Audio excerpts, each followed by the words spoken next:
여러분들 안녕하세요. 현명한 한국사 현쌤입니다. 오늘은 이제 특강 준비해봤고요. 선사시대 문화에 대한 내용들 보도록 할 거예요. 간단하게 보도록 하겠습니다. 자, 그래서 오늘 처음 한 내용은 뭐냐면 암각화에 대한 개념 같이 살펴보면서, 즉 선사시대 미술들 이런 내용들 아마 시작을 해보도록 할게요. 자, 먼저 첫 번째 하면 선사시대에서 정말 필수적으로 알아둬야 되는 개념 중에 하나가 바로 암각화라는 개념이 될 거예요. 자, 그러면 선생님이랑 암각화라는 거 같이 점검해 보도록 할게요. 자, 암각화라고 하는 건 일단은 주재료가 바위가 될 거고요. 바위나 이런 암석에 이용이 되는 주재료가 이렇게 될 거예요. 두 개, 바위나 암각화, 암석 볼 수가 있겠고요. 여기에 채색을 하거나 그 선이나 면을 파서 그어서 새긴 그림이라고 보시면 될 것 같아요. 그래서 이 내용도 이해하기가 쉽게 나름 선생님이 최대한 정리해서 넣은 내용이지만, 혹시나 모른다면 이 가장 큰 그림으로서 이제 암화라는 개념을 우리가 기억을 해주는 게 좋을 것 같아요. 암화라는 개념 속에, 즉 바위 그림인 거죠. 바위 그림 안에 두 개의 카테고리가 있다라고 생각하시면 돼요. 만약에 채색을 해서 그리는 그림이다 라고 한다면 암채화가 될 거고요. 여기서 그어서 새기는 작업을 한다면 이거는 암각화가 될 거예요. 그러나 우리나라에서는 사실상 암채화의 개념이 거의 적기 때문에 일단은 적을 수밖에 없는 게, 우리가 일반적으로 그림이라고 할 때 안료라고 하거든요. 쉽게 얘기하면 물감이라고 보시면 되는데, 그런 재료가 사실 우리나라에 적어요. 그러다 보니까 어쩔 수 없이 암체화의 비중은 좀 적고요. 비교적 비중은 적고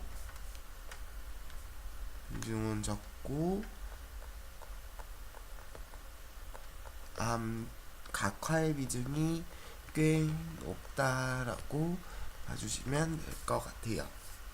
이렇게 개념 정도 정리해 보도록 하고요. 자, 밑으로 또 내려가서 보도록 하겠습니다. 자, 두 번째 이야기 볼게요. 암각화 종류 보도록 할 건데요. 암각화는 우리나라에 꽤 많이 남아있습니다만, 가장 대표적인 것들 한 세 가지 정도 선생님이랑 같이 보도록 할게요. 자, 방구대 암각화입니다. 방구대 암각화는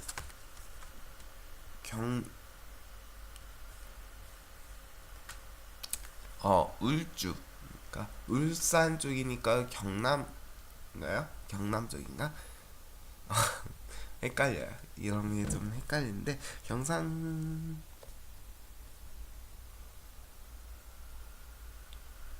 울산 쪽에 울주군이라고 하는 곳이 있어요. 울주군의 강 쪽에 있는데, 여기 나와요. 사연댐 침수와 노출이 반복되고 있다, 이런 내용이죠. 울주군 쪽에 사연댐을 지었는데, 이로써 이제 문화재의 암각화에 좀 피해가 가고 있는데, 어쨌든 거기 있는 암각화 이름은 방구대 암각화라고 보시면 되겠고요. 높이가, 즉 여기서부터 여기까지의 높이가 대략적으로 3m 정도 된다라고 보시면 되겠고, 여기서부터 최대 크기를 재는 거거든요. 최대 크기를 재게 되면 너비는 10m 정도 됩니다 라고 보시면 되겠어요. 생각보다 큰 바위면에 새겨진 그림이다 라고 보시면 되겠고요. 조각기라는 건 말 그대로 이제 새길 수 있는 도구들이라고 보시면 돼요. 윤곽선을 쪼아서 내거나 전체를 떼내어 내는 방법으로 보통 조각이 되어 있다라고 보시면 되겠고, 쪼아낸 윤곽선을 가는 기법도 좀 섞여 있고요. 그래서 전체적인 이런 기법을 통해서 신석기 말에 제작이 되었을 것으로 추정을 하고 있어요. 대체적으로 선각이라는 표현이 들어가기도 하고 면각이라는 말이 들어가기도 해요. 그래서 선각이라는 말은 말 그대로 선을 이용해서 새기는 걸 얘기하고요. 면각이라는 건 면, 전체 면을 갈아내는 거죠. 그래서 만약에 물고기를 새긴다면 물고기의 전체 면을 이거를 다 새기는 것을 면각이라고 하고요. 이렇게 테두리만 새기는 걸 선각이라고 해요. 그러면 상식적으로 면에서 봤을 때 가장 기본적인 면으로 봤을 때 우리가 이제 선각이 먼저냐 면각이 먼저냐 한다면 면각이 먼저가 될 거예요. 왜냐면 테두리만 파도 되겠다라는 생각을 하는 건 좀 더 고도의 생각이 들어가는 부분이기 때문에 선각보다는 면각이 먼저 만들어졌을 거고요.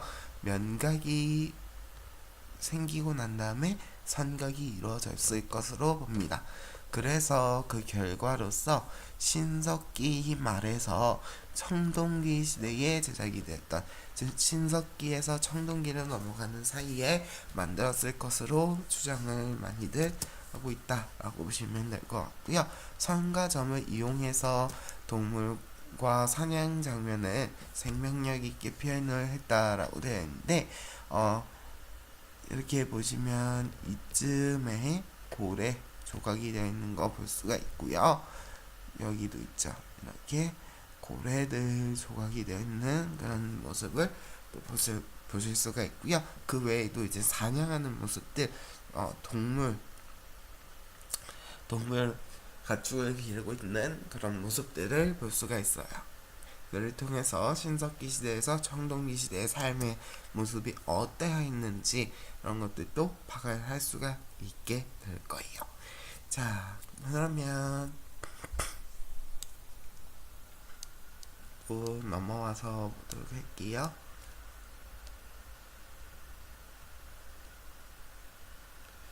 자, 아까 봤던 건 방구대 양각하고요. 방구대 양각에서 그렇게 멀리 떨어져 있지 않는 곳에 천전리 암각화가 존재하고 있습니다.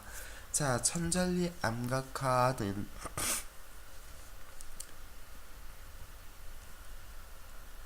너비 9.5m, 여기서부터 여기까지 9.5m, 그리고 여기서부터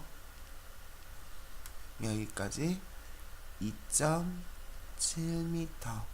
아까 봤던 방구대 한각화랑 약간의 크기 차이가 조금은 있게 되죠.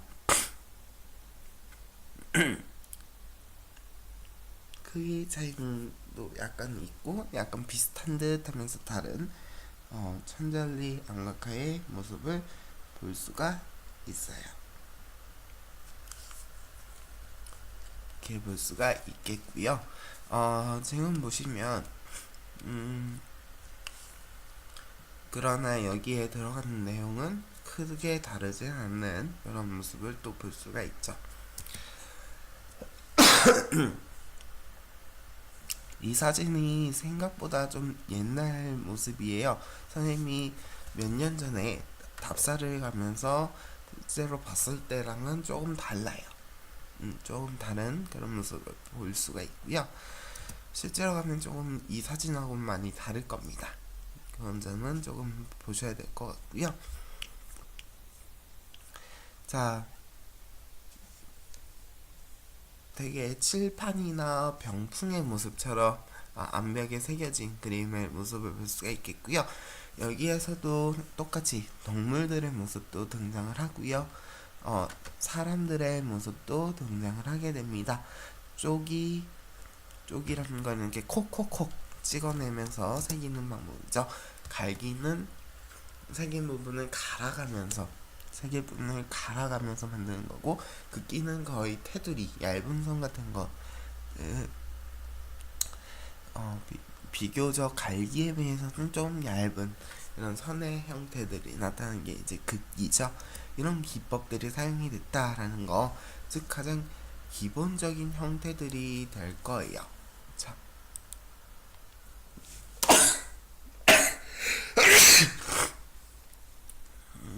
이렇게 볼 수 있을 것 같고요.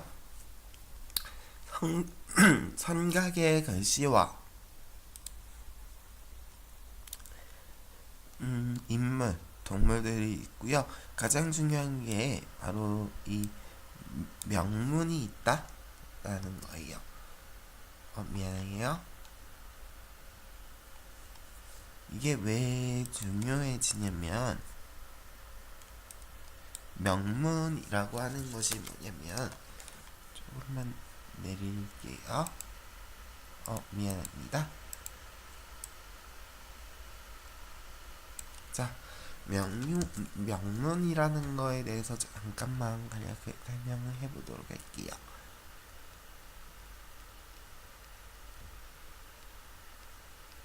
자, 명문이라고 하는 게 뭐냐면, 그 당시의 시대를 알려주는, 알 수 있게 해주는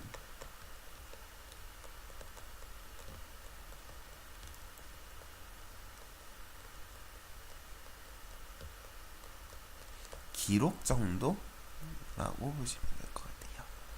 그래서 여기에는 당시의 연도, 지금은 연도를 새기는 경우도 있지만 그 외에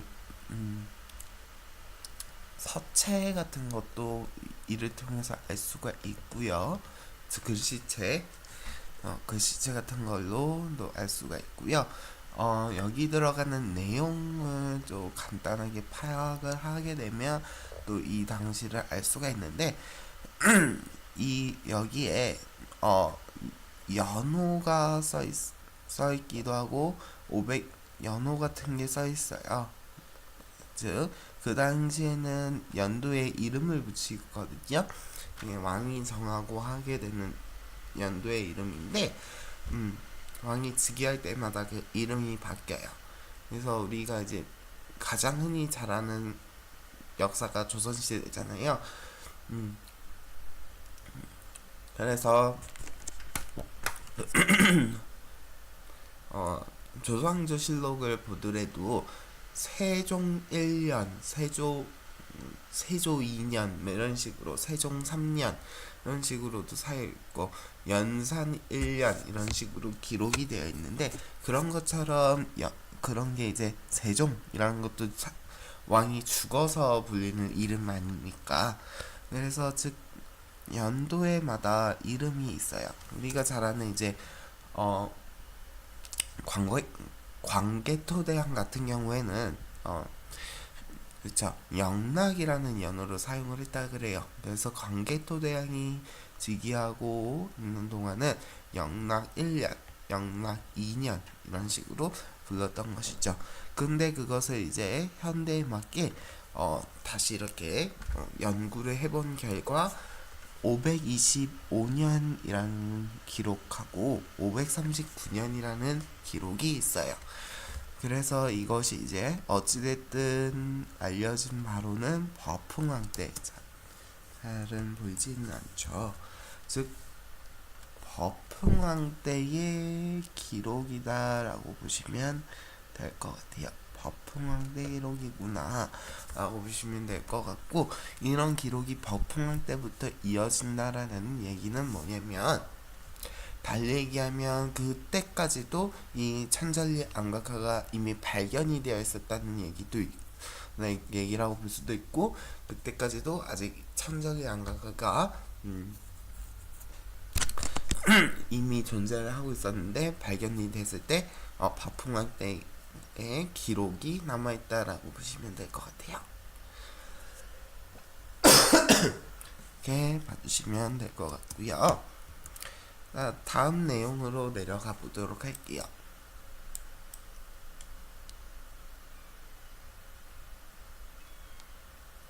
자, 아까 선생님이 이거 프로그램을 조정을 너무 오랜만에 또 하다 보니까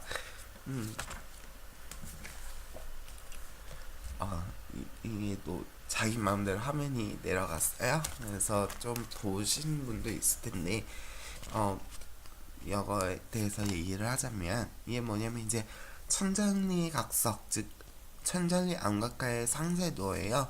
그래서 여기 까맣게 글씨 써져 있잖아요. 이 부분 보시면 알 수가 있는데 색깔별로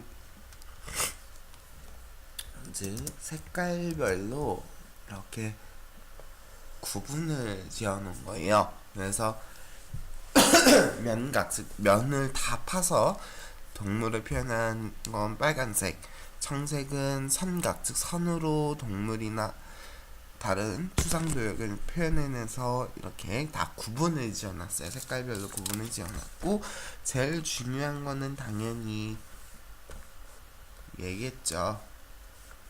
검은색 부분이 될 거예요. 여기 있죠. 이런 식으로 신라시대의 글씨가 새겨져 있는 부분이 있다라는 거고, 이게 아까 얘기했던 이런 게 명문이라고 보시면 돼요.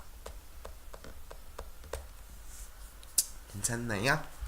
자, 여기 이런 식으로 구분 지어진 이런 그림들도 존재를 합니다.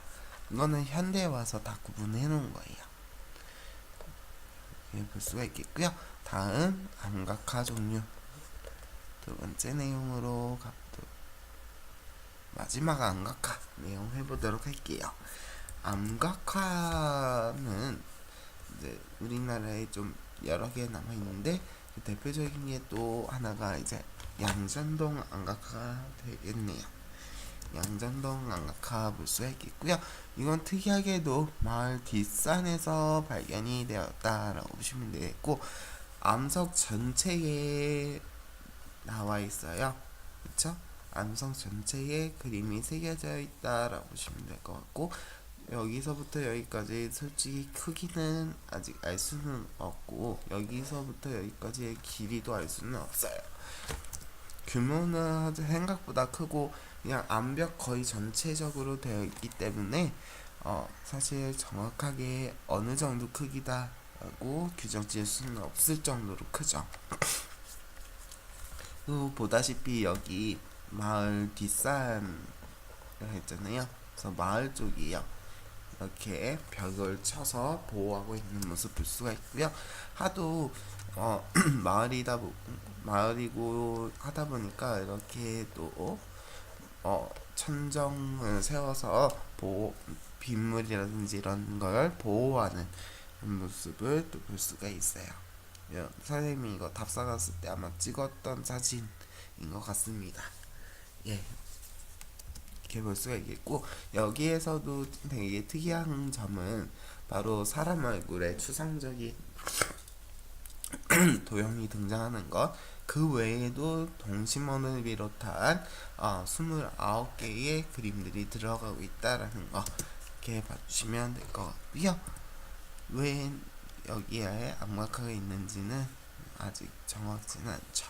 그래서 얘도 이제 이렇게 양전동 암각화도 어떻게 보면 이런 식으로 다양한 도형들이 등장을 하는 모습을 볼 수가 있어요. 그래서 이런 식으로 사람 얼굴 같기도 하고 아닌 것 같은 이런 추상적인 도형, 그리고 보다시피 이렇게 동심원들 이런 것들이 등장하고 있고요. 이거는 뭐 새긴 건 아니고 바위면을 표현하다 보니까 생긴 건 아닌 것 같습니다. 이런 특이한 문양들이 등장을 하고 있죠. 왜 이런 문양들이 등장하는지는 또 정확하게는 알 수는 없어요. 너무 오래전에 그려진 그림이다 보니까 어쩔 수 없죠. 이들이 무슨 생각을 했을까 라는 생각을 하게 될 것 같습니다. 아마도 이러한 그림들의 공통적인 건 그래도 주술적인 의미가 들어있지 않을까라고 보는 것이 맞을 것 같아요. 이들의 다산과 풍요로운 삶을 기원하기 위해서 이런 그림들도 남겨놓지 않았나 라고 볼 수 있을 것 같고요. 자, 또 내려와 보도록 할게요. 지금 보는 내용은 청동기의 섬세한 미감이라고 되어 있죠. 그래서 청동기도 이제 선사시대의 가장 대표적인 미술 유물이라고 볼 수가 있겠고요. 대표적인 유물이니까 또 어떻게 만드는지도 볼 수 있어야 될 것 같아요. 자, 청동기는 어떻게 만들게 되냐면 먼저 제일 중요한 것이 광석이기 때문에 광석을 채취하는 과정이 필요하게 됩니다. 이를 채취하는 과정이 필요한데 이 채취하는 과정을 우리는 채광이라고 부르고요. 이 채취한 광석에서 청동에서 불순물을 제거를 해야 합니다. 이 불순물을 제거하는 과정을 우린 재련이라고 부를 거고요. 이 불순물을 제거한 후에 이 거푸집을 이용해서 내가 원하는 모양을 만드는 거, 이런 가장 마지막 단계인 이런 과정을 주조라고 부를 거고요. 여기 거푸집 당연히 중요할 거예요. 앞서 이제 선생님이 특강하기 전에 본 수업 때도 말했듯이 거푸집이 등장하면서 우리나라의 청동 문화가 독자적으로 발전을 할 수 있었다라고 말했었죠. 그래서 거푸집 당연히 중요합니다. 모양을 만들어야 되잖아요. 네, 원하는 모양을 만들기 위해서는 거푸집이 필요한 것이죠. 이렇게 보시면 될 것 같고요. 과정은 사실 미술이나 미술사를 하는 데 있어서 중요한 부분은 아니에요. 그래서 이거는 잠깐 이렇게만 보고 넘어가고요. 청동기의 가장 대표적인 유물이 바로 이 농경문 청동이라고 보시면 될 것 같고요. 여러분들이 좀 잘 볼 수 있도록 좀 더 크게 화면을 좀 크게 해서 표현을 했어요. 선생님이 표현을 좀 크게 해놨는데 이게 실제 크기가 이렇게 크지는 않아요. 이것도 솔직히 말하면 좀 오버하게 크긴 거고요. 실물 크기로 해서 선생님이 이렇게 나타냈죠. 근데 이것도 어떻게 보면 이것보다도 작을 수도 있어요. 좀 더 이게 선생님이 그래도 최대한 실물 크기에 맞춰보긴 한 건데 이 정도? 이것보다도 작기도 할 때도 있고요. 작다 느낄 수도 있고요. 실제로는 조금 크기적인 부분이 좀 다른 게 있다라고 보시면 될 것 같아요. 이 유물에서 가장 중요한 것은 여기 들어가는 문양이 중요한 거죠. 여기 이렇게 이제 새 모양이 들어가기도 하지만 한쪽 면에 농사를 짓는 모습을 볼 수가 있어요. 그래서 청동기 시대에 농사를 이제 그 전에도 신석기 시대 때부터 농사를 짓긴 했지만 우리가 아는 농사의 모습이랑 좀 다르지 않다라는 것도 볼 수가 있지만 제일 중요한 것은 이제 어떤 농사를 짓는지도 알 수 대략적인 추측이 가능할 정도로 섬세하고 정확하게 농사하는 모습 표현이 되어 있고 이런 새가 이렇게 서 있는 듯한 모습이 조각이 되어 있죠. 이런 거 이제 소떼라고 부릅니다.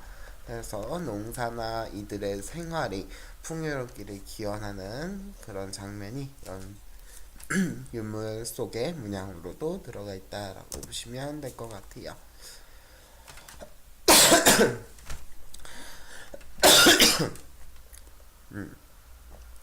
이 농경문 청동기 같은 경우에는 사실 어떠한 용도로 사용을 했는지는 정확치는 않습니다만 이렇게 구멍이 뚫려 있는 걸 통해서 이렇게 줄을 이렇게 말달아 놓고 사용을 했을 것으로 보고요. 일반적인 용도처가 대략적인 장식 용도로 사용이 됐을 가능성이 좀 더 크다라고 봐주시면 될 것 같고요. 그래서 이거를 이렇게 달고 다녔을 것으로 또 추정을 하기도 합니다.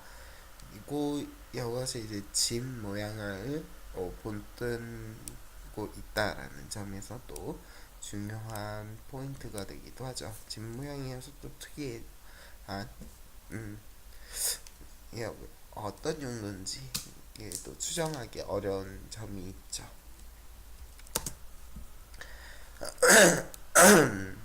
자, 미안해요. 선생님이 목 상태가 그렇게 좋지는 않아요. 그러나 최선을 다해서 강의해보도록 할게요.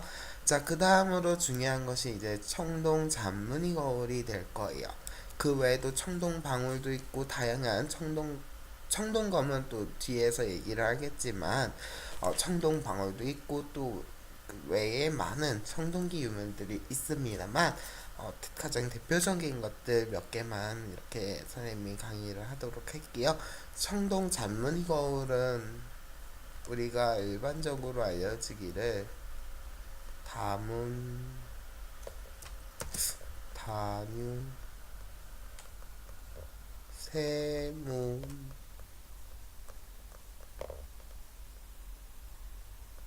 경이라고 부르거든요.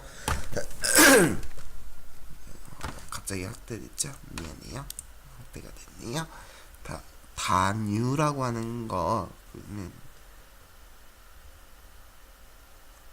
뭐냐면 일단 뉴라고 하는 거 이런 고리들을 뉴라고 불러요. 자, 그 다음에 고리도 있고 일단 특이하게도 여기 보시다시피 문양이 많이 들어가 있는 그런 모습을 볼 수가 있고 그 문양이 또 어떻다? 섬세하다 해서 세문이라는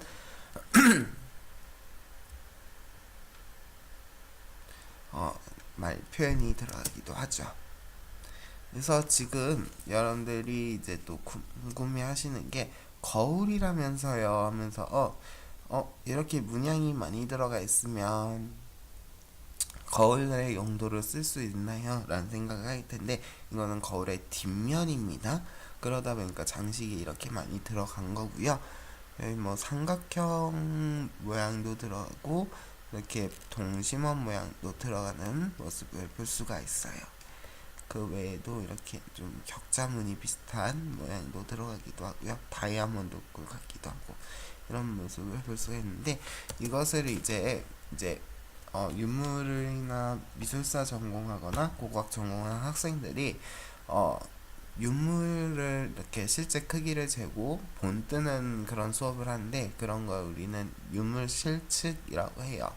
실제 크기를 잰다 그래서 유물 실측이라고 부르는데 이 유물 실측을 하는 과정 속에서는 이렇게 한쪽 면에는 아무것도 안 그리기도 하지만 또 한쪽 면에는 이렇게 문양을 뺏겨 옮기기도 해요. 문양이 들어있다라는 걸 표현해주기 위해서. 그런데 실측을 하려면 문양 크기들을 하나씩 재야 될 거예요. 근데 그 크기가 워낙 작고 섬세해서 지금으로 사용할 수 있는 문양 크기를 잴 수 있는 도구들이 많이 있는데 그 크기를 잴 수 없을 정도로 작고 섬세합니다. 그래서 이 문양을 집어넣기 어려웠다라는 그런 얘기들이 전해지고 있죠. 그만큼 정말 섬세한 작업이고 이거를 현대기술로도 본뜨기 어렵다라고 보시는 게 좀 더 맞을 것 같아요. 재현하는 게 너무 더 힘들어요. 이런 유물 중에서는 그런 것들이 있다라고 보시면 될 것 같고요. 그러면은 이게 거울 뒷면이라 했잖아요.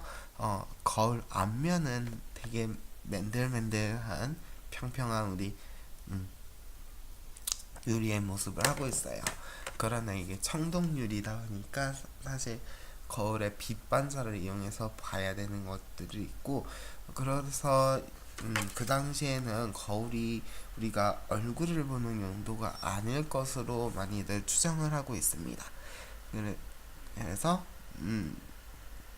그러면은 어떤 용도로 봤을 것이냐라고 한다면, 이렇게 빛 반사를 해서 주변 사람들에게 빛 반사가 되면은 주변 사람들한테 눈부신 그런 효과를 주죠. 그래서 아마도 이제 계급이 높은 사람들이 자기를 우러러 볼 수 있게 해주는 도구 중에 하나가 바로 이 거울의 역할이지 않을까라고 추정하고 있고, 여기도 보다시피 이렇게 거울 뒷면에 고리가 있으니까 이렇게 들 수 있는, 이렇게 고정시킬 수 있는 줄을 연결해서 사용을 하지 않았을까 라는 생각을 많이들 하고 있죠. 자, 그 다음에 이제 청동검이죠. 청동검에 대한 내용을 할 건데, 청동검은 이렇게 생긴 동검이 있어요. 이런 동검은 우리가 비파형 동검이라고 하고, 우리나라에서 나오는 이렇게 날씬한 동검을 세형 동검이라고 부르게 돼요. 비파형 동검은 중국에서도 나오기 때문에 중국 문화를 받아들였다, 또는 중국에서부터 이렇게 청동 문화가 아시아이 돼서 우리나라에서도 정착이 됐다라고 보시면 될 것 같고요. 세형 동검 같은 경우에는 우리나라에서 독자적으로 개발을 한 형태인 거죠. 그래서 그걸 알 수 있는 게 이렇게 거푸집이 사용이 되고 있다는 것이 특징이 될 거예요. 거푸집 덕분에 거푸집들이 발견이 돼서 우리나라에서도 독자적으로 이를 개발을 했었구나 라는 거 알 수가 있죠. 여기 보이나요? 잘 안 보이니까 조금만 확대해 볼게요. 여기 보다시피 이렇게 딱 들어맞는 이런 공간이 있는 모습을 볼 수가 있죠. 이렇게 붕어빵처럼 안쪽에 샘물을 붓고 덮은 다음에 구워요. 그러면 이렇게 원하는 모양이 나타나게 되는 것이죠. 독자적인 개발이 있었다라는 것도 알아두실 필요가 있다라는 거 볼 수가 있겠고, 그 외에도 이런 다양한 청동 도구들이 또 나오기도 한다라는 거 알아두시면 좋을 것 같습니다. 자, 그 다음에 또 이제 신석기 시대나 청동기 시대나 가장 대표적이고 많이 나오는 내용들이 있죠. 그것이 이제 토기예요. 안 하고 넘어가기에는 섭섭한 토기 내용 보도록 할게요. 자, 신석기 시대의 토기는 우리가 알다시피 최초의 주술미술 중에 하나였다라고 보시면 되겠고, 그래서 나오는 것들이 이제 원시 민무늬 토기, 아가리 무늬 토기, 빗살무늬 토기들이 있어요. 이렇게 있다라고 보시면 될 것 같고요. 따라서 빗살무늬 토기 같은 경우에는 완전하게 신석기 유물이다 라고 보기에는 좀 많이 다를 수 있다라는 거죠. 우리가 아는 내용하고는 또 다른 부분이 될 수도 있는 거예요. 역사는 언제든지 바뀔 수 있는 거죠. 자, 그래서 빗살무늬 토기 이런 것들이 등장을 한다라는 걸 볼 수가 있겠고요. 청동기 시대에서는 민무늬 토기의 형태가 되게 많이 등장을 하는데, 대체적으로 아는 이 송국령 토기, 그리고 미송리에서 나오는 미송리식 토기 볼 수가 있겠고요.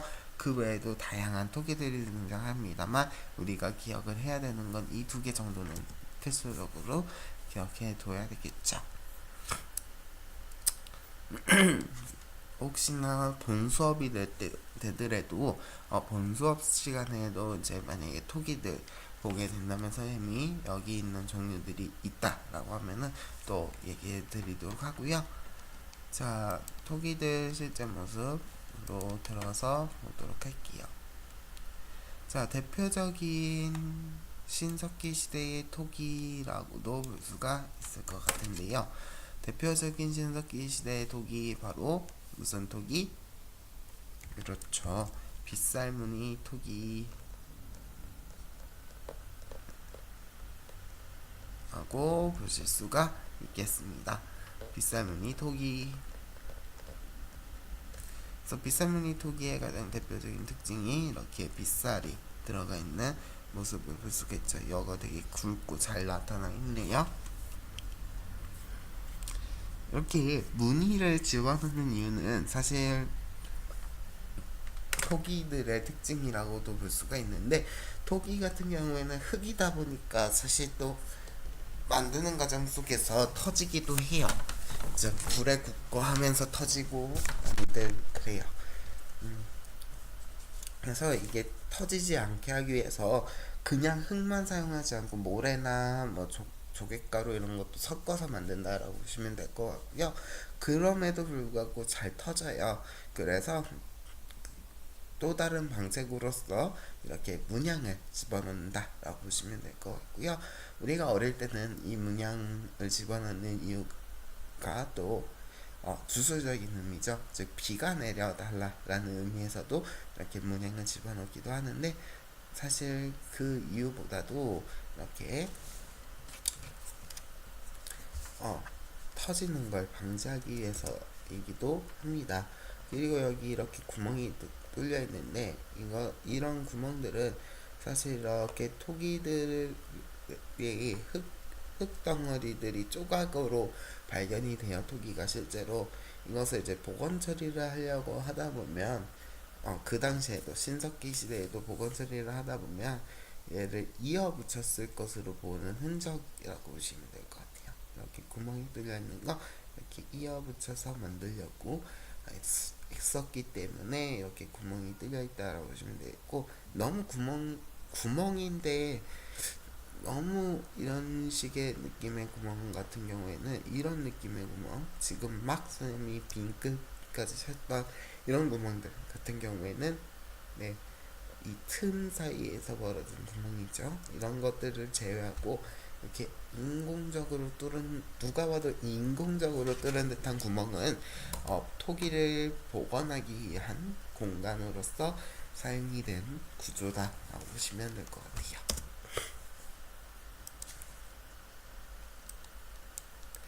네, 한사시의 토기 좀 원론적인 내용을 조금만 더 하도록 할게요. 도제술의 발달로 인해서 경질토기, 즉 아까 봤던 이런 신석기 토기가 아닌 좀 맨들맨들한 기술이 발달하면서 맨들맨들한 토기들이 나타나기 시작을 합니다. 이게 바로 뭐냐면 1에서 3세기경의 원삼국 시대에 중국으로부터 새로운 토기 제작 기술이 도입이 되는데, 그 새로운 토기 제작 기술이 바로 물레 성형 기법 있죠. 우리가 막 기계를 막 돌려가면서 이렇게 손은 가만히 있고 기계만 돌아가면서 만드는 물레로 모양을 만드는 방법, 그리고 밀폐식 등료라고 되어 있는데, 이게 뭐냐면 처음에 토기를 만들 때는 이렇게 맨땅에다가 이렇게 토기를 넣고요. 여기에다가 나뭇잎 넣고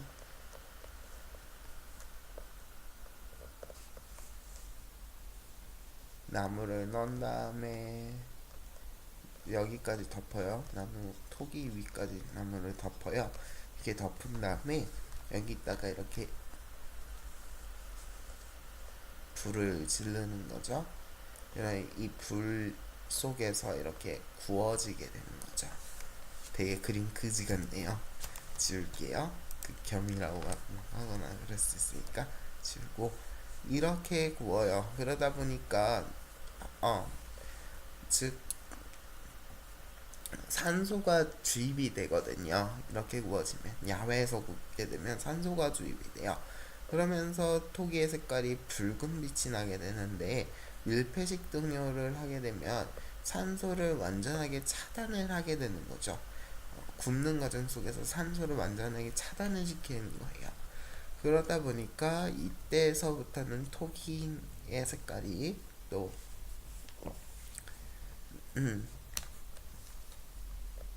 톡도 이렇게 검은 색깔 이런 식으로 나오기도 하죠. 이런 차이가 있다라고 보시면 되고, 경질톡이라고 하면 뭘 얘기하냐면 약간 기와장 같은 맨질맨질한 토기들이 등장하게 되는 거고요. 이런 것들은 즉 생산성이 되게 커지고 유통의 전문화가 이루어지는 일들이 벌어지기도 하죠. 그런 계기가 됐다라고 보시면 될 것 같아요. 그래서 좀 더 맨질맨질해지는 토기의 모습을 볼 수 있겠고요. 곡선의 부드러움, 직선의 예리함, 자유롭게 눈 앞에서 표현하고 있다. 이런 정도만 봐주시면 될 것 같아요. 자, 그러면 또 밑으로 내려가 보도록 할게요.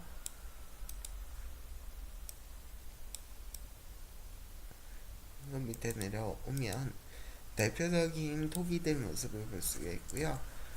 이게 이제 경질 토기 중에 하나로서 경질 토기 중에 하나로서 볼 수가 있는데, 흑유 토기 볼 수가 있겠고요. 이런 게 름노니 토기들 종류 중 하나고, 이렇게 구멍 뚫려 있는 거 이제 공열무 토기라고도 해요. 청동기 시대에 주로 많이 나오죠. 밑으로 좀 더 내려가야 될 것 같은데, 가요? 아이고, 많이 거질렀네요.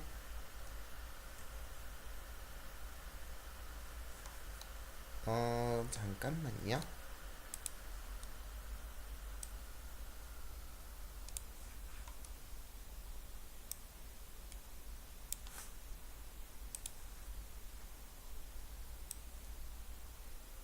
이렇게 하면 되겠네요. 마지막 장일 거예요. 그래서 화면 조정을 좀 못했는데 화면 조정 다시 했어요. 자, 토기는 제작 방법이 다양합니다. 가장 기본적으로 손으로 그냥 내가 원하는 모양을 빚어서 만드는 것도 있고요. 권상법이라고 해서 이런 거죠. 이렇게 하나의 층을 만든 다음에 두 번째 층을 얹어서 이렇게 다듬는 거예요. 이런 식으로 사용하는 것도 있고요. 대쌓기라고 해서 이렇게 긴 띠를 만들어요. 긴 띠를 이렇게 동그랗게 만드는 거죠. 그것을 차곡차곡 쌓아서 이렇게 다듬어서 하나의 토기 형태를 만드는 경우도 있어요. 사장님의 그림 실력이 좋지 않은 관계로 인터넷에 이 내용을 검색을 하면 잘 나오니까 보시면 될 것 같고요. 그리고 또 이제 어떠한 가마에서, 즉 어떻게 굽느냐에 따라서 다르는데, 노천유 같은 경우에는 말 그대로 야외에서 그냥 굽는 거예요. 아까 얘기했듯이 불 지펴서 그냥 굽는 거예요. 여기에다가.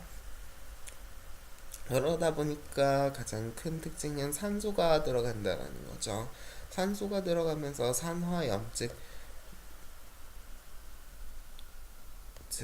쉽게 얘기하면 우리가 처리 못 쓰는 과정처럼 그런 과정이 들어가게 된다라는 거예요. 그래서 이 노천유, 즉 야외에서 굽게 되면요, 온도도 낮을 뿐만 아니라 그러다 보면서 산소가 들어가서 젓갈색을 띈다라는 표현이 들어갈 수 있겠고요. 밀폐식 등유라는 거는 지금의 가마의 형태와 비슷하다 보시면 돼요. 그러다 보니까 여기서는 완전하게 산소가 들어가지 않게 되죠. 이런 걸 이제 환연염이라고 하게 되고요. 산소가 안 들어가니까 온도는 당연히 고온으로 등장을 하게 될 거예요. 그리고 색깔은 검거나 청색에 가까운 이런 회청색의 모습을 볼 수가 있는 거죠. 이런 차이도 있다라는 거 보고 알아두시면 될 것 같고요. 여기까지 해서 특강 마무리 짓도록 하겠습니다. 우리 본 수업에 보도록 하고요. 본 수업 때 만나요. 네. 또 이제 본 수업 때는 또 다른 재밌는 얘기로 돌아오도록 하겠습니다. 다음에 보겠습니다. 수고하셨습니다.